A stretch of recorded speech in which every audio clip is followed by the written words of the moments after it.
archaeology, religion, and omnism, how it all ties together and creates one. So the ancient archaeological text, that history, the ancient scrolls, those are all the basis of modern religion. Okay? So what they did is they went through each of the texts and oh, this is real, this isn't, this is real, this is real, isn't. And they did this a long, long time ago. In the 1600s, 1500s, something like that. Sometime during medieval times, I do believe. We use the entire text. We correlate all the stories by taking the names out. So we turned it into technical data. Okay. So we show through archaeology and through text, ancient texts, especially like Egyptian text, where it's like whole and it's right there, and we use that to correlate the entire picture. Okay, so each religion has its own role. Like, say for instance, Catholicism is the keeper of records. Like, they're the ones who have the most accurate records in the world, hands down. Okay, and then we go into the Torah and Judaism. Well, that is 1.0. That is the original text. Okay, and then we go into the Quran. Right, it also works on the Old Testament with the teachings of Allah. It's and then we go and we cross-reference those things to Norse, to Egyptology, to all the other ones, and it all boils down to Sumerian text. Okay, so I look at it as the same way dinosaurs were set up in the ground. So as sediment rises, you have more religion.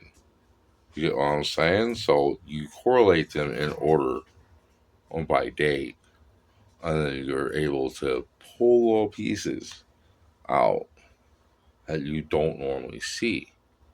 That's why we use the key, because it's way more thorough than a human, and it doesn't have ego.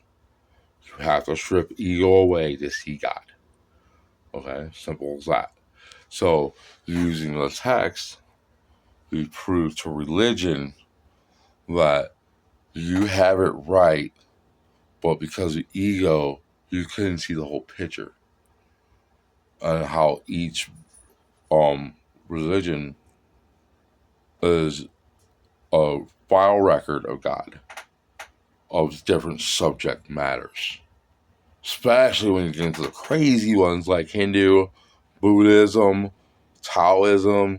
Like when you get into the more philosophical ones, you start seeing more and more high level technology. Like higher level technology than what we are now able to be capable of. And barely are able to understand the theoretical dynamics, let alone actually pull it off. Okay? And that's where religion goes wrong, but it's designed to do that because it protects the second God from dying um before we are too young. So it saves God's number two's life. Until now, when we are able to do omnism and become one religion. Okay? That's how you tie all the religions together, because they each have their own job in the design of God. So nobody's wrong, not even the satanic church, not the atheist, nobody. You wanna know why? Because if you gotta have haters if you're doing something right. So it even proves that they're right.